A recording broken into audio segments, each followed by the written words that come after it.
E aí galera, tudo bem? Aqui é o Léo e hoje eu vou ensinar para vocês como fazer o Propensity Score Matching aqui no R. Na aula anterior, para quem não sabe galera, eu ensinei como que faz para exportar as regressões que saem aqui do R num formato que fica parecido com o LaTeX. Então você vai ter aqueles formatos de artigo que ficam muito bonitos, beleza? Vou deixar aqui uma recomendação para vocês, deem uma olhada lá porque é muito boa essa aula, valeu? Vamos lá então. Primeira coisa que a gente precisa fazer aqui é instalar esse pacote aqui, MatchIT, que é o pacote que vai fazer o Propensity Score Matching. Então, vocês vão precisar usar esse comando aqui, install.packages. Quem já tem instalado, você vai dar depois um library no pacote. Vamos lá, dei um library nele. Agora a gente vai carregar essa base de dados aqui, AR. Essa base de dados eu uso ela para mostrar os exemplos para vocês, pessoal. Então, é o mesmo esquema. Se você não sabe instalar ela, você usa esse comando aqui e coloca ela aqui. Substitui pelo matchIT e dá um library nela aqui também. A base de dados que nós vamos usar é essa Dr. Visits. Então vamos lá, dá um Dr. Visits. Carregou aqui. Então, o que tem aqui, basicamente? Essa base de dados, vou mostrar para vocês aqui. Ela é uma cross-section de 1977 e 78 de um levantamento australiano sobre saúde. E o que é interessante para a gente aqui? A gente vai usar as variáveis de gênero, idade, a renda da pessoa. Aqui, como vocês podem ver, a renda está em dezenas de milhares de dólares. E health vai ser a nossa variável dependente. O que é essa variável aqui? É o score desse método de Goldberg. Aqui tem uma coisa importante. Quanto maior o score, menos saudável a pessoa é. Então o efeito é o contrário do que a gente imagina, não é tão intuitivo. Quanto maior o score, pior a pessoa está. E essa aqui é a nossa variável chave do nosso Propensity Score Match, que é uma factor.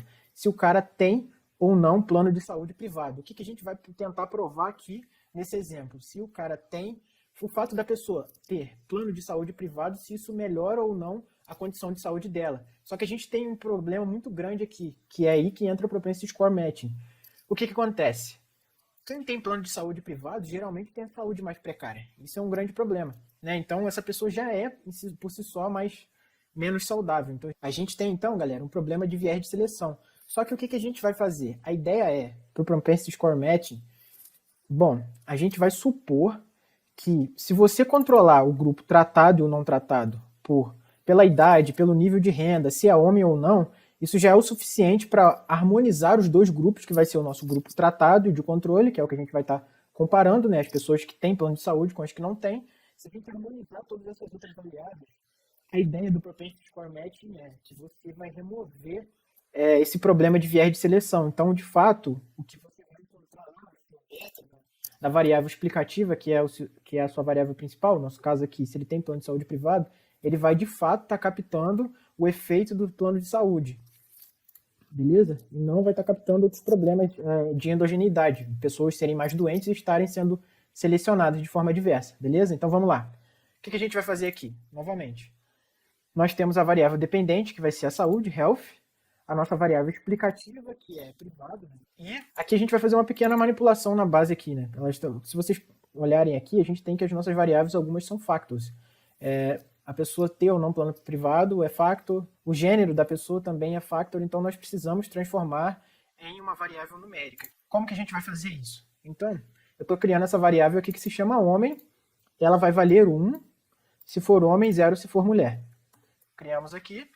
E a segunda eu estou criando se é privado ou não o plano, se a pessoa tem ou não um plano privado. Então ela vai valer 1 se a pessoa tem plano privado, 0 caso contrário. Agora sim a gente vai entrar na parte do matching.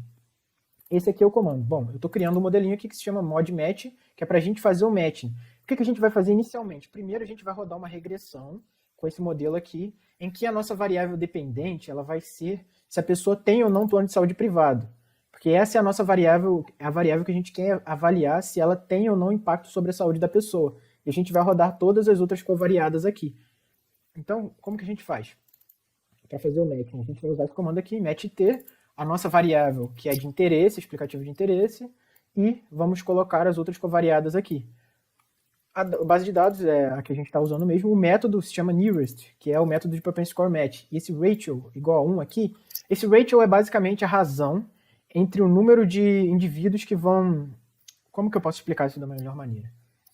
Esse ratio, ele vai ser para cada pessoa que está no grupo tratado, a gente tem que ter um determinado número de pares no grupo de controle. Então, eu estou colocando que para cada tratado eu quero 1 no grupo de controle. Se eu colocasse 2 aqui, para cada tratado eu teria uma contrapartida de 2 no grupo de controle, beleza? Então, agora a gente vai ver aqui como é que é o output desse processo de matching. Vamos fazer o matching aqui. Tá, ele já fez. Agora vamos dar um summary aqui no nosso modelo de matching. Isso aqui não é a nossa regressão ainda. É só o processo de matching. O que a gente tem aqui? Essa primeira parte aqui do summary é a base de dados pura, original. E aqui a gente tem as nossas variáveis que a gente fez o matching, né? E essa distância é uma variável do propensity score matching. Ela não é tão importante. Então, o que a gente tem aqui? As médias dos tratados, as médias do controle. Isso aqui é para a gente comparar se os grupos são ou não similares. Aqui é a diferença de média e aqui são funções quantílicas e empíricas. Se você não sabe o que é isso, a única coisa que você precisa saber é quanto menor isso, mais homogêneo, mais parecido os dois grupos são. Então, antes de fazer o tratamento aqui, a gente tem essas diferençazinhas aqui. Por exemplo, a idade tem uma diferença de 0. A gente tem uma diferença de 0,023, mas uma coisa que eu esqueci de comentar, a idade está dividida por 100, então isso aqui é relevante. A diferença é basicamente 2 anos e alguma coisa. A nossa renda também é 0,2, mas como eu falei novamente, isso aqui ele está em dezenas de milhares de dólares, então uma diferença relevante. A quantidade a participação, né, entre homens e mulheres na base também está diferente. Então, vamos dar uma olhada aqui nesse controle aqui. Quando a gente tem o balanço, a mudança que a gente tem aqui, ela vai comparar a base após o balanceamento. Então, olha aqui, a gente tem uma diminuição da diferença. Antes da idade era 0,02 ou 2 anos e pouco, passou para 1 ano e pouco. A renda, principalmente, aqui era 0,2. Como está em dezenas de milhares de dólares, isso aqui é muito grande. Passou para 0,15, então teve uma melhora significativa. E se é homem ou não, também teve uma melhora significativa. E aqui, essa terceira parte aqui, basicamente ela vai pegar o percentual da melhora em relação à equidade entre as bases, após você fazer esse balanceamento entre o grupo de controle e o grupo tratado. Então, por exemplo, a idade a gente teve uma melhora de 28%, pareando os dois grupos. A renda 25%, se é homem ou não, né, a participação dos homens foi 67%. E aqui, por fim, a gente tem o tamanho da amostra, olha aqui.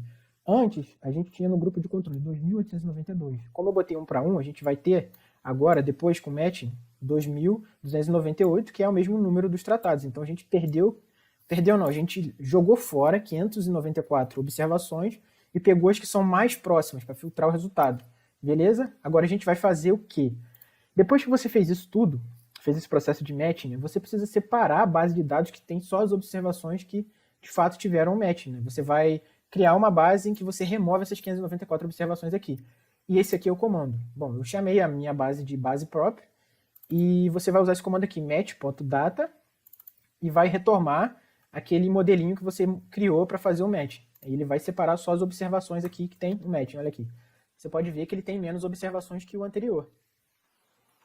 Como vocês podem ver aqui também, ele tem mais 2 variáveis, que são as variáveis que foram criadas no propensity score, que é o peso daquela observação e a distância também, que foi feito para o método de otimização. Agora nós vamos fazer duas regressões, uma comparando a base após você fazer esse tratamento, remover essas observações que não tiveram uma contrapartida no tratado, e também com a base original. Estou rodando essa primeira regressão aqui, que é com a nossa base tratada, e a regressão 2 com a base original.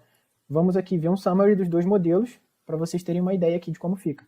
Então, o modelo 1 é o nosso modelo tratado. O que a gente está vendo aqui? Que você ter plano de saúde privado, ele está influenciando negativamente, obviamente, o estado de saúde, o score de saúde da pessoa. Por quê? Score alto, pessoa doente. Só que, como a gente vê aqui, a gente vai descendo aqui, bom, vamos comparar isso aqui, né, que é a nossa variável explicativa, com a nossa variável explicativa do modelo não tratado. Aqui está 0,11, então deu uma melhorazinha no estado de saúde da pessoa ter plano de saúde privado. E aqui, quando você não tem a base feito matching, olha aqui a diferença que você tem. O efeito é mais negativo. Assim, pode ser N coisas que estão afetando isso aqui, mas a ideia é que você tem um modelo mais preciso se você faz o propensity score matching, porque os 2 grupos eles são similares. Só que, bom, antes de vocês usarem isso, eu acho relevante destacar. O propensity score matching ele é muito problemático no sentido de, quando você faz isso daqui, você está supondo que o único problema de seleção, o viés de seleção, algum problema que está causando viés na nossa variável, no nosso beta, ele está apenas entre essas variáveis que você explicitou no modelo. Não, você está supondo que não tem nenhuma variável que está oculta dentro do termo de erro ali, que também tem uma relação ali com a nossa variável explicativa, que é, no nosso caso aqui específico, é se a pessoa tem ou não plano de saúde privado. Isso, na maioria das vezes, não é verdade. Mas, sabendo dessa limitação, que você só está controlando pelas diferenças nas observáveis, se você sabe isso, entende, então bola para frente, vamos rodar o modelo. Novamente, como eu falei aqui, eu tenho uma aula que eu ensino como vocês exportarem essas regressões aqui de forma organizada, tá? Não é essa forma aqui, se você só copiar e colar, vai ficar muito feio, não fica parecido com os artigos científicos, enfim. Eu tenho uma aula ensinando isso, espero que vocês deem uma olhada lá, porque ela é muito boa. Não se esqueçam de curtir o vídeo, de se inscrever no canal, que eu vou colocar mais coisas, beleza? Valeu, pessoal.